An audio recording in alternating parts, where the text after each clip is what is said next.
सत्चैतन्य।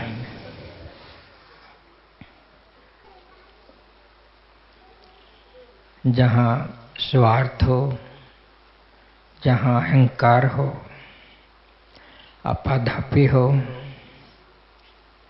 वहाँ परिवार ठीक से नहीं चल सकता, वहाँ समाज भी ठीक से नहीं चल सकता, कुछ भी नहीं ठीक से चल सकता। प्रेम तो एक दूसरे के बीच में लिंक है, जुड़ाव है। जब एक दूसरे के बीच ये प्रेम का लिंक ना रहे तो वहाँ सब कुछ बिखर जाएगा। सब कुछ होते ही वहाँ सुख नहीं हो सकता, वहाँ कलह होगी, आपस में लड़ाई होगी। समझो सब कुछ होते हुए वहाँ मिलजुल कर दुश्मन रहते हों। प्रेम का लिंक हो, वो एक दूसरे को जोड़ देता है, फिर ऐसा नहीं होगा। प्रेम की एक ही खुराक है, त्याग, अपने सुख का त्याग, अपने स्वार्थ का त्याग। बस ये खुराक त्याग की मिल जाए तो प्रेम जो है दीपक की तरह से जलता रहता है। उस घर में, उस परिवार में लड़ाई झगड़े, आपसी कलह नहीं हो सकता। सब इकट्ठे होकर सुख से रहेंगे, शांति से रहेंगे। जहाँ जिस घर में सुख हो, शांति हो और सुख सब कुछ हो तो उनको कहीं स्वर्ग खोजने की जरूरत नहीं है। वो घर स्वर्ग ही होता है जहाँ प्रेम हो। स्वार्थ है कि अहंकार है, ये लिंक को तोड़ देता है, बिखेर देता है। इतिहास में भी देख सकते हो आप, और अपने अपने घरों में भी देख सकते हो, पड़ोस में भी देख सकते हो। जहाँ स्वार्थ और अहंकार है वहाँ सुख कभी नहीं हो सकता। ये स्वार्थ और अहंकार को त्याग दो, कुछ नहीं जाएगा आपका। आप मनुष्य हो जाओगे, देवता जैसे हो जाओगे, परमात्मा जैसे हो जाओगे। बस थोड़ी सी इसके लिए साधना करनी है और कुछ नहीं करना। स्वार्थ आ जाए तो सावधान रहो कि नुकसान होगा। अहंकार आ जाए, सावधान रहो कि अहंकार आएगा, नुकसान होगा, दुख होगा, क्लेश होगा। तो अहंकार को उठते ही कुचल दो, स्वार्थ को उठते ही खत्म कर दो। आत्मा में चले जाओ, आत्मा जैसे हो जाओ, त्याग पूर्ण, प्रेम पूर्ण, समझ पूर्ण हो जाओ। फिर कभी नहीं हो सकता घर में दवंद, दवेश, कलह, कलेश कतई नहीं हो सकता। जहाँ सब कुछ हो वहाँ भी नहीं हो सकता, जहाँ कुछ भी नहीं हो वहाँ भी नहीं हो सकता। गरीब हो कि अमीर हो, बस एक प्रेम हो, समझो सब हो गया। एक बार की बात है, एक परिवार था, बड़ा सुख से रहता था, सारी चीजों की मौज थी। जो उन्होंने पीछे किया था उनके पास काफी था, आराम से भोग रहे थे। लेकिन कहते हैं समय समय पर जो पीछे आपने जमा किया है वो घटता भी जाता है अगर आप कर्म ना करो। तो हुआ क्या, जो परिवार था उसका जो बड़सर था उसको लक्ष्मी ने दर्शन दिए। रात को लक्ष्मी ने दर्शन दिए कि मैं कल एक बार फिर आऊंगी, फिर तुम्हारे घर से सदा के लिए चली जाऊंगी। एक बार कल जरूर आऊंगी। मैं चली गई तो तुम्हारे घर में टोटा बढ़ने लगेगा, कलेश बढ़ने लगेगा, दुख बढ़ने लगेगा। अब मैं जा रही हूँ तुम्हारे से।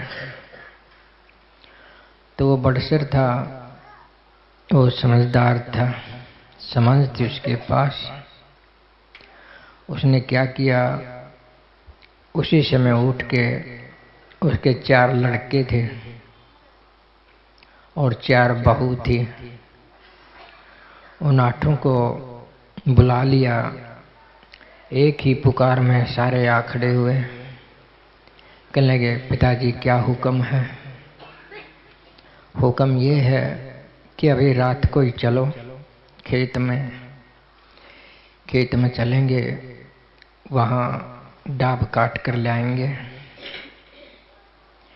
कि डाब काट के क्या करोगे? कि एक रस्सी बनाएंगे। रस्सी बना के क्या करोगे? कि लक्ष्मी आएगी कल एक बार दर्शन देने, वो आएगी तो उसको बांध लेंगे, जाने नहीं देंगे। वो सारे तुरंत एक साथ तैयार हो गए कि चलो पिताजी अभी चलते हैं। बात यहाँ छोटे बड़े की है, हुक्म मानने की है, एकपन की है। वहाँ किसी ने कुछ नहीं कहा कि कल चल पड़ेंगे, सुबह चल पड़ेंगे, सोने दो, आराम करने दो। ऐसी भी क्या बात है? किसी ने कोई शिकायत नहीं, कोई ऑब्जेक्शन नहीं, केवल हुक्म का पालन। तो वो लक्ष्मी उसी समय प्रकट हो गई। कहने गया कि जरूरत नहीं है जेवड़ी बनाने की, मैं अब कभी नहीं जाऊंगी। कि अभी कभी क्यों नहीं जाएगी? अभी तो बोल रही थी कि तुमका आपस का जो प्रेम है, एकपन है, एक दूसरे का मानना है, बस बंट गई जेवड़ी, ये तुम्हारा बना हुआ है। तो प्रेम की, प्यार की, एक दूसरे को समझने की अगर जेवड़ी हाथ लग जाए तो सब ठीक ठाक रहेगा। कि कोई ज़रूरत नहीं खेत में जाने की, मैं तो बंध गई। बस इतना ही समझना है कि सब सुख सुविधा रहेगी अगर आप प्रेम से, प्यार से रहें। कोई टोटा, कोई कलेश आ नहीं सकता। शर्त है आपस में एक दूसरे को समझने की, एक दूसरे की ज़रूरत को समझने की, एक दूसरे की ज़रूरत को पूरा करने की। अपना कुछ सुख हो उसको छोड़ दो, अपना कोई लोभ हो उसको छोड़ दो, अपने अहम को छोड़ दो। दूसरे को देखो उसको क्या चाहिए, बस उसकी चाहत को पूरी करने लग जाओ। यदि तुम उसकी चाहत को पूरा करोगे, ऐसा नहीं है कि वो भी तुम्हारी चाहत को पूरा ना करेगा। कोई किसी को नमस्ते करता है तो दूसरा भी सामने से नमस्ते कर देता है। तुम किसी की चाहत को पूरा करोगे, उसकी पूर्ति करोगे, तो दूसरा भी कुदरतन करेगा। कभी कभी चूक हो सकती है, नहीं तो सब एक दूसरे की ज़रूरत पूरी करने लग जाएंगे अगर ऐसा सोचें, ऐसा समझें, प्रेम से, प्यार से रहें। संगत का बहुत फर्क है। संगत असर डालती है मनुष्य पर। अच्छी संगत अच्छा असर डालती है, बुरी संगत बुरा असर डालती है। तो इस संगत को समझो। जैसे यहाँ संगत आई है सारी, यहाँ सत्संग की संगत है, अच्छे विचारों की संगत है, प्रेम प्यार से रहने की संगत है। यहाँ जरूर भी असर पड़ेगा। अच्छे वचन सुनोगे, आपस में बैठोगे, मिलकर खाओ पियोगे, एक हो जाओगे, तो इससे बड़ा असर पड़ता है। अगर परमात्मा से जुड़ने की बात है, परमात्मा से भी जुड़ सकते हो नाम ले करके, ध्यान करके, लेकिन ये संगत से ही होगा। यहाँ संगत में जो ना आया हो उसको ये विचार नहीं सुन सकता। विचार नहीं सुन सकता तो उस पर असर नहीं पड़ेगा। असर किस चीज़ का पड़ेगा किसी बाहरी जो बुरी संगत होती है, बुरे विचार होते हैं, उनका असर पड़ेगा। और यहाँ तो आपके यहाँ गांव में सत्संग होता ही है महीने का दूसरे इतवार का। अब काफ़ी कई सत्संग हो गए, तुमने सुन भी लिए, इधर उधर नए गांव में इधर कई सत्संग हो चुके, तुम विचार सुन सके। तो विचारों से प्रभावित तो होता ही है आदमी। तो महीने का दूसरा सत्संग होता है आपके गांव में, सुन लिया करो। दूर नहीं है, कोई किराया भाड़ा नहीं लगता, 2-3 घंटे का सत्संग होता है। प्रेम से जाकर बैठो, आपस में मिलजुल भी ले हुए, तुम्हारी आत्मा भी जो है शांत होती चली जाएगी, मन भी जो है शांत होता चला जाएगा, अहंकार स्वार्थ कम होता चला जाएगा। तो संगत का बहुत फर्क है, वो पड़ता ही पड़ता है, ये तुम सबको पता है। एक बार की बात है, एक राजा शिकार खेलने के लिए जंगल में चला गया। थक गया, थक कर एक पेड़ के नीचे लेट गया आराम करने के लिए। तो इधर से एक आवाज़ सुनाई देता है, कोई आवाज़ आती है उस राजा के कान में पड़ती है कि पकड़ लो लूट लो, पकड़ लो लूट लो।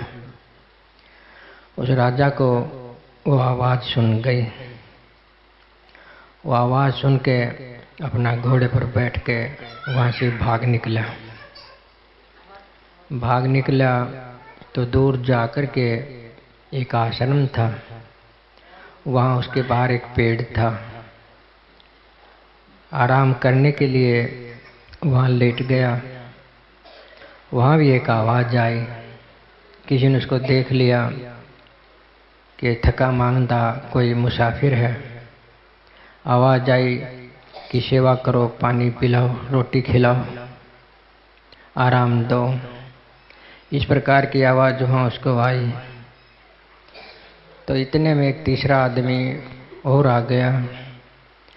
उस तीसरे आदमी से उसने पूछा, भाई मैं जंगल में था, वहाँ ये आवाज़ आई थी लूट लो, मार लो, पकड़ लो, और यहाँ आवाज़ आ रही है कि सेवा करो, पानी पिलाओ, खाना खिलाओ।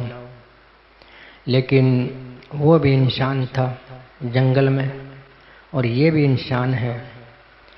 इन दोनों के विचार में इतना अंतर क्यों है कि एक तो सेवा के लिए तत्पर है और एक दुख देने के लिए तत्पर है तो वो भी इंसान है, तो ये भी इंसान, दो तरह के कैसे हो गए। तो तीसरे आदमी ने बताया, देखो वो एक आदमी था जो बचपन में लुटेरे डाकुओं की संगत में पड़ गया था, इसलिए उस संगत का असर है, वो कहता है लूट लो, मार लो, पकड़ लो। और यहाँ जो आदमी की आवाज़ है सेवा करो, पानी पिलाओ, खाना खिलाओ, ये आश्रम में रहता है। यहाँ इसके विचारों पर दूसरा अर्थ है, सात्विक असर है। वहाँ संगत का असर था, यहाँ भी संगत का असर है। वहाँ बुरी संगत थी, यहाँ अच्छी संगत है। इसलिए ये दो तरह की वाणी बोल रहे हैं, एक वो बोल रहा है और एक ये बोल रहा है। तो समझ गए होगे इस बात से कि संगत का असर पड़ता है। संगत का असर पड़ता है तो सत्संग को कभी ना छोड़ो, हर काम छोड़ के सत्संग सुन लिया करो। इससे जो है तुम्हारा मन शांत होगा, दिल शांत होगा, लड़ाई झगड़ाई कम होंगी, समझ बढ़ेगी। अगर ध्यान भजन करोगे तो तुम्हें अंदर का ज्ञान भी होगा। तुम्हारे लिए तो एक सुनहरी मौका है, तुम्हारे गांव में सत्संग होता है, यहाँ तो सुन लिया करो। भाई हो कि बहन हो, कोई भी सुन सकता है, यहाँ पैदल चल के सुन सकता है। तो सुन लिया करो। महीने का जो दूसरा इतवार है यहाँ सत्संग होता है आश्रम में। लेकिन ये तुम्हारी चेष्टा पर डिपेंड करेगा, तुम्हारे अंदर चेष्टा होगी तुम ऐसा कर सकोगे, तुम्हारे अंदर प्यास होगी तो तुम ऐसा कर सकते हो। अगर प्यास ना हो तो ऐसा नहीं कर सकते। नहीं तो थोड़ी सी देर का माहौल है जो आप सत्संग में बैठे हो, ये थोड़ी सी देर बाद नहीं रहेगा। थोड़ा सा असर है, थोड़ी सी देर ये असर रहेगा, फिर उतर जाएगा। लेकिन जिज्ञासु है, कोई प्यासा है, वो तो सुनेगा, दूर जाके भी सुनेगा। गांव की बात क्या है, दूर जाके भी सुनेगा। मैंने भी बहुत दूर दूर जा करके 3-3, 4-4 हजार किलोमीटर दूर जा करके सत्संग सुने हैं, तब जाके कुछ अंदर की जो प्राप्ति है वो उज्ज्वल होती है, वैसे नहीं होती। और ये तो आपका गांव है, सुन लिया करो, ठीक है। गांव बिन प्यास कोई ना पावे उसको, बिन इच्छा कोई ना पावे उसको। ठीक चुरावे प्याऊ लगी हो, प्याऊआ कहता हो पी लो पी लो। जिसको प्यास लगी हो खुद जा पीवे, जिसको प्यास लगी हो। बिन प्यास कोई मुड़ ना देखे, जा पीवे जिन्हें प्यास लगी हो। जैसे ये गांव है, ठीक चौराहे पर प्याऊ लगी हो और वहाँ पानी पीने पिलाने वाला बार बार कहता आ जाओ पी लो, आ जाओ पी लो। कोई मुड़ नहीं देख सकता। जिसको प्यास लगी हो वो अपने आप जाके पी लेता है। भाई यही बात है, बस सुन लेगा कोई बात नहीं, लेकिन प्यास भी तो चाहिए पानी पीने के लिए। ये प्यास थोड़ी सी आपके अंदर जाग जाए तो फिर आप सत्संग जरूर सुनोगे। सत्संग सुने बगैर आप नहीं रह सकते। गांव बीच गुरु बसता हो, कहता हो चेतो चेतो। बिन लगन कोई चेते नहीं, जा पूछे जिन चसक लगी हो। भाई कोई ना चुके, भौरा ना चुके कुल खिले को। गांव में ठीक बीच में तुम्हारे पास गुरु रहता हो, लेकिन वो कहता हो चेतो चेतो चेत जाओ, लेकिन किसी को कान नहीं पड़ती। कानों में उंगली और डाल लेते हैं कि हमारा परिवार खराब हो जाएगा अगर सत्संग सुन लिया। ये भी लोग जानते हैं परिवार खराब कैसे हो जाएगा, क्योंकि सत्संग में अच्छे विचार होते हैं, अच्छी बात सिखाई जाती है। कोई अच्छी विचार सुनेगा, अच्छे विचार का पालन करेगा तो बेईमाना कैसे करेगा, लूट कैसे करेगा, इसका जो है परिवार इस तरह से बिखर जाएगा, उसका ये विचार है। लेकिन क्या कर लिया, परिवार को बसा कर भीतर शांति और संतोष तो है नहीं। उस परिवार को जमाए रहो, बेईमाना करके, लूट करके, शोषण करके, धन जमा करते रहो। करते रहे तो दूसरों के लिए है, अपने लिए तो कुछ नहीं है। तुम जाओगे जब सब यहीं रह जाएगा, पूरा पूरा हिसाब हो जाएगा कि क्या तुम्हारा है और क्या नहीं है। मौत के समय हो जाता ना ये हिसाब, तो ऐसा हिसाब करो कि तुम्हारे पास भी कुछ चला जाए। ऐसा हिसाब ना करो कि तुम्हारे पास न तो भीतर का हो ना बाहर का। बाहर का तो यहीं रह जाएगा और भीतर का है नहीं। तुम क्या रह गए, कुछ नहीं, बिल्कुल कंगले होकर के जाओगे। तो अपना बचाव कर लो, अभी समय है। नेक नीति से, प्रेम प्यार से अपना कर्म भी करते रहो और जो है अपना ध्यान भजन भी करते रहो, सत्संग भी सुनते रहो। ये जो सत्संग है ये सभी का रास्ता है, गृहस्थियों का भी है, सन्यासियों का भी है, साधुओं का भी है, हर किसी का मार्ग सत्संग है। क्योंकि कोई भी हो सत्य का पालन ना करे तो रास्ता कैसे तय होगा। तो सत्य का तो पालन करना ही होगा, और सत्य का पालन करना कोई बड़ी बात नहीं है। तुम्हारी आत्मा है, इस शरीर के अंदर तुम बैठे हो, तुम आत्मा ही हो। तुम्हारी आत्मा अच्छा बुरा सब बताती है तुमको कि ये ठीक है ये कर लो, ये गलत है ये मत करो। बस इस आवाज़ का पालन कर लो तो हो गया सत्संग, सत्य का पालन। कोई दूर की बात नहीं, कोई किताब शास्त्र तप करने की जरूरत नहीं, भूखा मरने की जरूरत नहीं। जो तुम्हारी खुद की आत्मा कहती है सिर्फ उसका पालन कर लो, ठीक है ना। मैंने कह दिया या तुम्हारी आत्मा कहती है कि नशा ठीक नहीं, शराब ठीक नहीं। जो शराबी होता है, शराब उतरने पर उसकी आत्मा भी कहती है, पश्चाताप करती है कि ये ठीक नहीं है। इसलिए तो बार बार वो प्रण करता है कि आज के बाद नहीं पीऊँगा, लेकिन फिर पी जाता है। तो उसकी आत्मा कहे, आपकी आत्मा कहे, उसका हुक्म पालन कर लिया करो। बस हो गया सत्संग, हो गया सुख, हो गई शांति, हो गया संतोष। कभी आपको दुख प्राप्त नहीं हो सकता अगर आप अपनी आत्मा का पालन करते हो। तुम्हारी पवित्र आत्मा हमेशा ठीक के लिए कहती है, वो ठीक कर लिया करो। थोड़ा सा इसमें सुख का त्याग करना पड़ सकता है। सुख का सुख जाता है, आत्मा कहेगी कि लोभ मत करो, तो तुम ना करो, लोभ हो गया, लेकिन त्याग तो करना पड़ेगा इसमें लोभ का। तो त्याग जरूरी है। आत्म पालन जब भी हो सकता है जब तुम कुछ अपना खुद का स्वार्थ का अहंकार का त्याग कर दो। एक और कहानी सुनी होगी आपने द्रौपदी की। द्रौपदी की पांडवों के लिए एक माया महल बनाया था। माया महल बनाया था। उस महल की क्या खासियत थी? उसकी दीवार थी, वहाँ जो है दरवाज़ा नज़र आता था। दीवार की जगह दरवाज़ा नज़र आवे और फर्श की जगह पानी नज़र आवे, यानी उल्टा नज़र आवे सारा का सारा। तो दुर्योधन उसको देखने के लिए चला गया महल को। वो अंदर गया तो अंदर गया, उसको फर्श था सामने, उसको पानी नज़र आया कि ये जैसे पानी हो, हम बैठे, ये फर्श है, ये पानी नज़र आए। उसने जो है अपना कपड़ा जो धोती वगैरह पहने हुए थे ऊपर को संभाल लिया और आगे चलने लगा तो वो पानी में घुस गया, गोड्डे तक पानी चढ़ गया। ऊपर द्रौपदी देख रही थी, वो हंस पड़ी तो कहने लगे, अंधों को अंधे ही पैदा हो। ये वाणी में परिवर्तन आ गया। ये अहंकार की वाणी है, ये मजाक की वाणी है, ये दुखदायी वाणी है।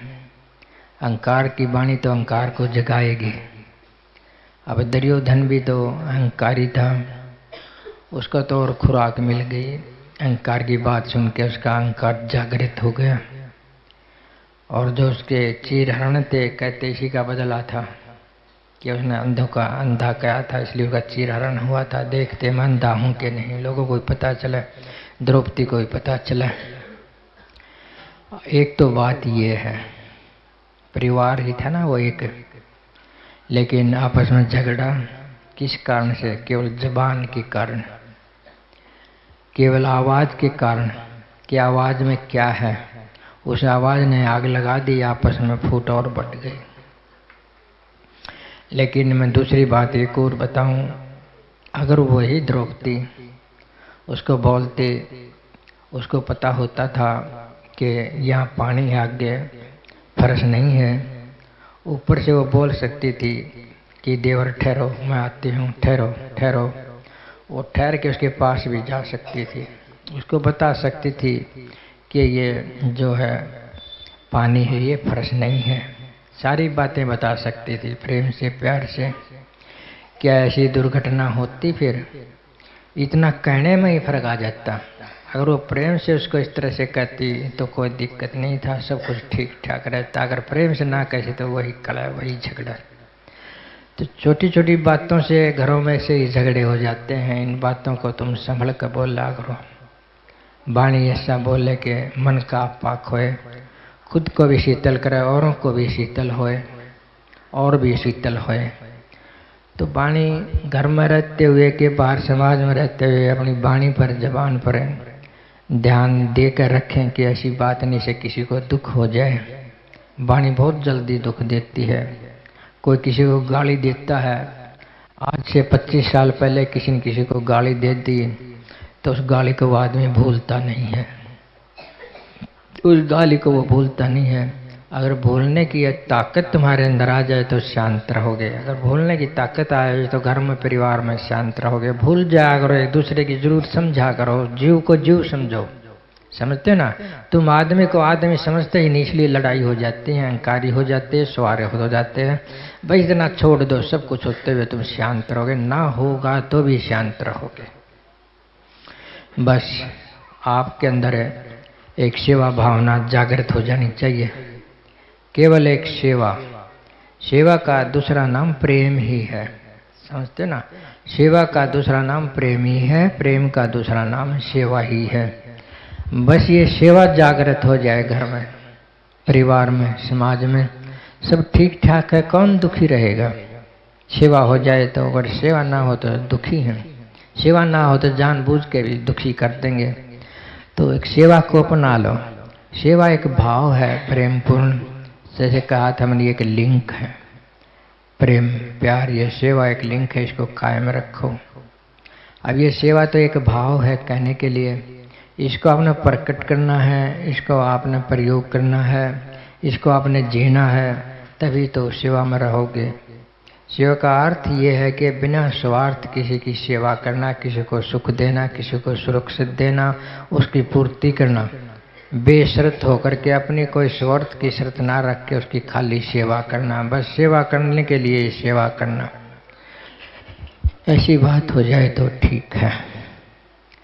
अब बाहर आश्रमों की बात लें या घरों की बात लें, घरों में ये सेवा शुरू होगी तो आश्रमों में भी हो सकती है।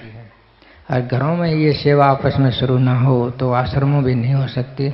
वहाँ भी जो है स्वार्थ चलेगा। मैंने जो देखा है, घर में जहाँ सेवा है वहीं बाहर सेवा हो सकती है किसी की। घर में आपस में सेवा नहीं तो कोई किसी की सेवा नहीं कर सकता। वहाँ एक बार महाराज जी के पास एक आदमी गया कि महाराज मैंने अपनी सेवा में रख लो, कि रख लूँगा। कैसे आया है तुम? कि मैं तो अपने माता पिता ने भी छोड़ाया, अपने बच्चों ने भी छोड़ाया, अपनी पत्नी ने भी छोड़ाया, धन दौलत ने छोड़ाया।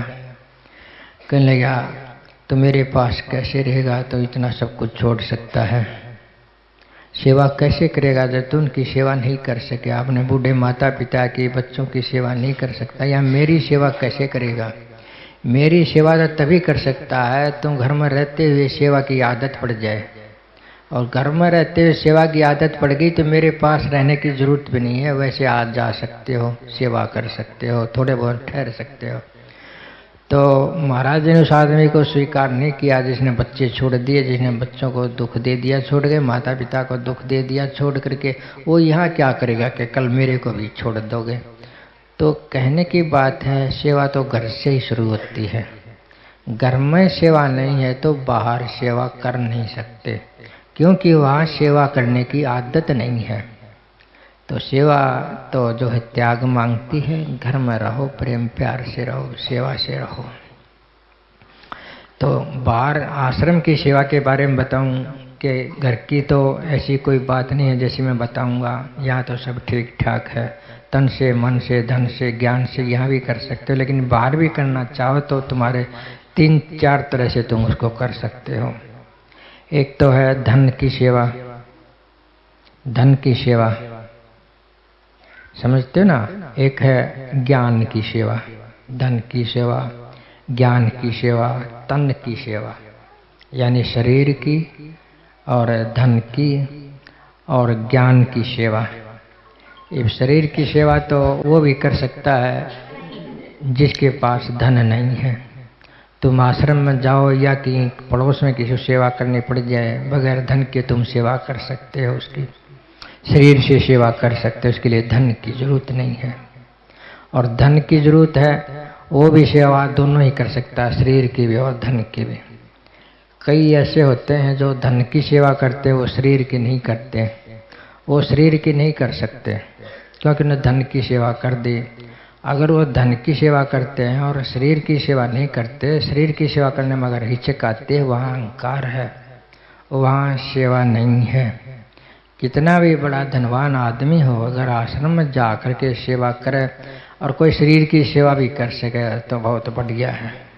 अकेला शरीर की भी धन ना हो तो अकेले शरीर की कर लो, और धन की भी कर लो, शरीर की भी कर लो।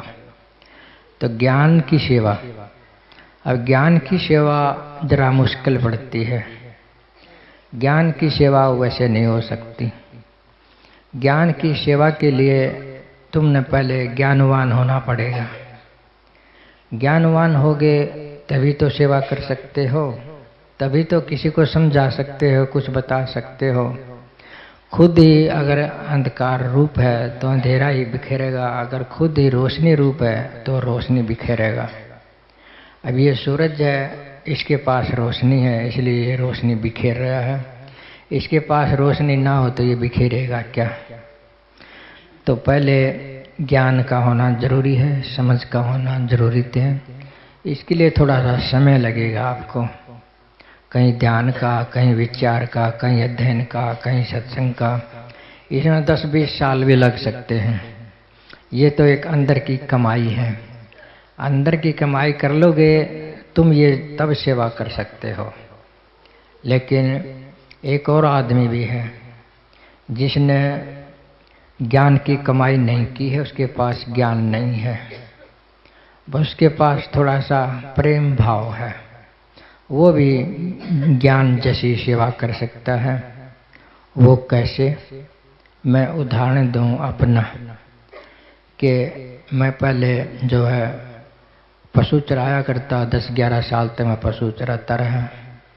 लेकिन मेरी माता ने कहा कि इसको पढ़ने में लगा दो, ये भी पढ़ लेगा, सीख लेगा कुछ, इसको भी समझ आ जाएगी। तो पिता ने कहा कि पशु भी तो धन है। माँ ने कहा कि धन तो बट जाएगा, विद्या नहीं बटती। कल कोई डांगर पशु ढोर तो सब बट जाएंगे, भाई अलग अलग होंगे तो ये यूं का त्यों रह जाएगा, इसको स्कूल में बैठा दो। अब माता के पास क्या था, ज्ञान तो नहीं था आत्मिक के भी समझ की बात मेरे को बताओ और ज्ञान हो जाए, केवल एक प्रेम था कि इसका भी भला हो जाए, इस बच्चे का भी। तो उसके कहने से मेरे को स्कूल में बैठा दिया। तो ये भी हो गया ना ज्ञान का दान। तो ज्ञान का दान हर तरह से करा जा सकता है। अगर किसी के पास नहीं है तो प्रेम के द्वारा, किसी सहायता के द्वारा कर सकते हो। अगर ऐसा ज्ञान और भीतर का ही ज्ञान हो तो और भी बढ़िया बात है, दोनों ही बात हो जाए। तो प्रेम और ज्ञान दोनों ही चाहिए आपको। अगर ज्ञान की स्थिति में नहीं पहुंचे हो, प्रेम तो सभी के अंदर है, भाव से किसी की सेवा कर दो। तो ज्ञान की जो है सेवा ये बहुत बड़ी है, थोड़ी सी ये मुश्किल है। मुश्किल क्यों है? इस रास्ते में बड़ी दिक्कत आती है। समाज दिक्कत डालता है, परिवार भी डाल देता है, हर कोई भी डाल देता है, कोई ना जानता वो भी डाल देता है। स्वामी दयानंद की कहानी सुनो। स्वामी दयानंद ने प्रचार किया कि ईश्वर एक है, ज्ञान बांटने लग गया कि परमात्मा एक है, मूर्ति पूजा का खंडन कर दिया। इस तरह से अनेकों जो ने सुधार किए, समाज के लड़कियों के लिए स्कूल खोले, बहुत सारा सामाजिक सुधार भी किया, आध्यात्मिक सुधार भी किया। लेकिन हुआ क्या, उस आदमी को जहर दे दिया। काम तो अच्छा कर रहा था लेकिन जहर दे दिया। मेरा कहने का यही मतलब है कि ज्ञान के मारे में दिक्कत आती है, उन दिक्कतों को ना डरो तो इस तरह पैर रखना, ना तो मत रखना। इसमें रास्ते में तकलीफ आती है, खुद की भीतर की भी आ जाती है, कोई स्वार्थ कोई अहंकार बीच में आ सकता है और ज्ञान के रास्ते में रोड़ा बन सकता है। समाज भी, परिवार भी, कहीं से कुछ न कुछ रोड़ा बन सकता है। तो थोड़ा सा हिम्मत करके ज्ञान अर्जित करें, उसको बांटने की कोशिश करें। तो कैसे क्या हुआ उसके साथ, उस महात्मा के साथ? जोधपुर का एक राजा था। जोधपुर के राजा ने उसको बुला लिया प्रचार के लिए।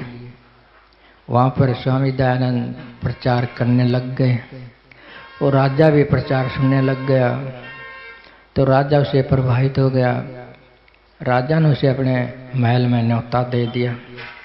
उसके महल में गया, फिर आने जाने भी लग गया, कई बार आने जाने लग गया। वो बुलाता तो वो चला जाता। तो वहाँ एक वैश्या थी, वैश्या। जो उसका नाम था नन्ही जान। नन्ही जान, नन्ही जान देखो कैसा नाम और क्या काम करती है। जो वो राजा था उस वैश्या से उसका प्रेम था, उससे प्रभावित था, उसको आदर देता था, धन देता था, दरबार में बुलाता था, रखता था, वहाँ नाच गाने करवाता था। तो स्वामी दानंद से रहा नहीं गया, क्योंकि समाज सुधारक जो है अपनी बलि दे सकता है लेकिन सच्ची बात कहे बगैर नहीं रह सकता। उसने राजा को बुलाया, बुला करके कहा कि राजा, ये कीर्ति का रास्ता नहीं है, ये भलाई का रास्ता नहीं है। आप जो इस वैश्या को बुलाते हो, आप इससे थोड़ा सा तटस्थ हो जाओ, इसके साथ प्रेम भाव मत रखो। तो वो राजा मान गया उसकी बात। उसने जो वैश्या थी उसे जो है थोड़ा सा तटस्थ रहने लग गया, उसको दरबार में ना बुलाता, उससे कोई प्रेम भाव नहीं रखा, उसे समझो एक तरह से त्याग दिया। तो उस वैश्या को जो है गुस्सा आ गया। गुस्सा आता है ना जब स्वार्थ सिद्ध ना हो। यही कह रहा था ना मैं, स्वार्थ सिद्ध ना हो, घर में हो के बाहर हो के आश्रम में हो, स्वार्थ सिद्ध ना हो तो दुख होता है, गुस्सा आता है। तो उस वैश्या ने क्या किया, मन में ठान ली कि इस महात्मा को मार दिया जाए, बीच से निकल जाए। तो मार कैसे दिया जाए, वह एक रसोइया था, स्वामी दानंद का रसोइया। उस रसोइये के हाथ रिश्वत दे करके वो शिष्य का जो है बुरादा पिला दिया, जैसे चून बना दे ना शिष्य का, इस प्रकार से शिष्य का चून सा बना करके दूध में घोल कर उसको पिला दिया। इससे पहले भी कई बार उनको मारने की कोशिश हुई थी। लिखा है कि 17 बार उसको मारने की कोशिश हुई थी। उसने किसका क्या उठाया था, सिर्फ भलाई की तो बात कहता था, लेकिन नुकसान होता था स्वार्थियों का, अहंकारियों का, मूर्ति पुजारियों का, ब्राह्मणों का, दिन जो है गुरु दुआरे मस्जिद वालों का, इनके रोजी रोटी छूटती थी। तो 17 बार उसको मारने की कोशिश की, योगी था वो निकाल देता था, पारा पिलाया के जहर पिलाया, वो उल्टी करके उसको निकाल देता था। 17 बार बच गया, लेकिन अब रास्ता नहीं छोड़ा। हम तो छोड़ देंगे ना, कोई एक कह दे कि आश्रम में जाता है, पता नहीं क्या खाता है क्या पीता है, वहाँ रह के मोटा हो गया है, पड़ गया है, महाराज जी ने उसको चका दिया, मोटा बना दिया, वहाँ तो सेवा में ले जाते, खुद भी नहीं जाते, इस तरह से टूट जाते इन छोटी छोटी बातों को ही देख के। तो क्या हुआ फिर, वो स्वामी दानंद गुजर गया। गुजर गया, फिर भी गुजरते हुए ने प्रेम दिखाया, एकपण दिखाया। जो वैश्या थी, जो रसोइया था, उन्होंने जो बात सिद्ध होने पर माफ़ी मांग ली। तो स्वामी दयानंद ने उनको पैसे देकर वहाँ से भेज दिया कि राजा इनको मार देगा, इनको फांसी देगा। फिर भी उनको जीवन दान देकर छोड़ दिया। ये प्रेम का रास्ता है, समझते ना, ये ज्ञान का रास्ता है। ये थोड़ा सा मुश्किल पड़ता है, इसके लिए तो आप लगातार सत्संग सुनते रहो, ध्यान करते रहो, भजन करते रहो। ध्यान करोगे तो आपके साथ एक बात घटेगी, आपकी जो आत्मा है वो प्रकट होने लगेगी। एक विज्ञान का सिद्धांत है कि कोई वस्तु सिमटती है वापस, कोई वस्तु अगर वापस सिमटे, ज़्यादा केंद्रण करने लगे अपने केंद्र पर और सिमटने लगे, सिमटती सिमटती छोटी होने लगे, सिमटती सिमटती जितनी वो छोटी होने लगेगी उतना ही वो प्रकाश छोड़ेगी, समझते ना, उतना ही वो प्रकाश छोड़ेगी। जैसे तुम कोई काढ़ा बनाते हो दवाई का, तो काढ़ा बनाने से पहले तो ज़्यादा पानी होता है, ज़्यादा उसके अंदर पत्तियाँ होती हैं, आप क्या करते हो, उबाल के उसको थोड़ा सा बना लेते हो, थोड़ा सा बना लेते हो, उसका प्रभाव बढ़ जाता है, समझते ना। इसलिए आपका प्रभाव बढ़ जाएगा अगर आप ध्यान करोगे। आप संसार में फैले पड़े हो, आपकी वृत्ति संसार में फैली पड़ी है, धन में, दौलत में, स्वार्थ में, अहंकार में वृत्ति फैली पड़ी है। आप ध्यान करोगे तो वापस सिमटेगी, वापस माथे में आएगी तुम्हारी सारी ऊर्जा, सारी ताकत जितनी माथे में आकर इकट्ठी हो जाएगी उतना ही प्रकाश छोड़ेगी, समझते हो। तो ये प्रकाश छोड़ने के लिए, ज्ञान देने के लिए थोड़ा सा ध्यान भी जरूरी है, अपने पर केंद्रित होना भी जरूरी है। जितने आप पर अपने आप पर केंद्रित हो जाओगे, जितने सूक्ष्म हो जाओगे, तुम्हारी इतनी ही ऊर्जा बाहर कुदरतन जाएगी, तुम रोक नहीं सकते उस ऊर्जा को। तुम्हारा स्वभाव हो जाएगा प्रेम, तुम्हारा स्वभाव हो जाएगा एकपन। तो प्रयास करना तो पड़ता ही है। सत्संग सुन लिए, बहुत सारे सुनते भी हो, लेकिन अकेले सुनने से तो कुछ नहीं होगा ना, नहीं होगा। अगर तुम ध्यान करोगे, तुम सत्संग सुनोगे, विचार करोगे, अध्ययन करोगे, तुम केंद्रित होते चले जाओगे, सीमित होते चले जाओगे। मतलब इतने विस्तार में है, बहुत ज़्यादा विस्तार में है, तो थोड़े से रह जाओगे। जितने थोड़े से रह गए उतना अहंकार थोड़ा बहुत सारा घट गया, तुम्हारा तो प्रेम बढ़ गया, उसके अंदर किरण अपने आप निकलेंगे। तो एक बात भी तो आती है कि इतना ऊंचा मत बैठो कि कोई नीचा नजर ना आए। इतना ऊंचा मत बैठो कोई नीचा नजर ना आए, सुनते ना। इतने नीचे भी ना बैठो कोई बड़ा नजर ना आए। कहने का क्या मतलब, तुम इतने ऊंचे बैठ जाओ कोई नीचा नजर ना आए। ये कोई ऐसी बात नहीं कि तुम ऊंचे बैठ गए तो कोई नीचा नजर नहीं आएगा। ऊंचे बैठ गए तो नीचे तो सभी नजर आएंगे, लेकिन ये बात ज्ञान की है, समझ की है, चेतना की। ऊंचे शिखर पर बैठ जाओ कि कोई नीचा तुम्हें ना दिखे, सब समान दिखे, समझते ना। इतने नीचे भी ना बैठो कि तुमको कोई बड़ा ही नजर ना आए, समझते ना। कि चेतना के इतने नीचे लेवल पर भी ना जाओ कि तुम सबसे बड़े बन बैठोगे, तुम्हें कोई बड़ा ही नजर ना आए। तो अपने आप को संभल के रखो ना, तो इतने नीचे बनो। नीचे बनो तो ऐसा बनो कि बिल्कुल सब समान दिखें। वो तुम्हारा अहंकार त्याग के कारण हो सकता है। थोड़ा थोड़ा इतना ही कर लेना है। सत्संग आपको सुना दिया मैंने प्रेम से, प्यार से। अब बारी है आपकी सत्संग सुनना और अमल करना। स्कूल में बच्चे जाते हैं, उनको तो वो होमवर्क दे देते हैं। बच्चे जो होमवर्क कर लेते हैं वो तो अच्छे नंबर ले लेते हैं, ना करते तो वो फेल हो जाते हैं। बस ये होमवर्क है। तुम ना प्रेम से, प्यार से अपना प्रेम का लिंक बना के रखो बाहर भीतर सर्वत्र, ठीक है। इतना सब चेतन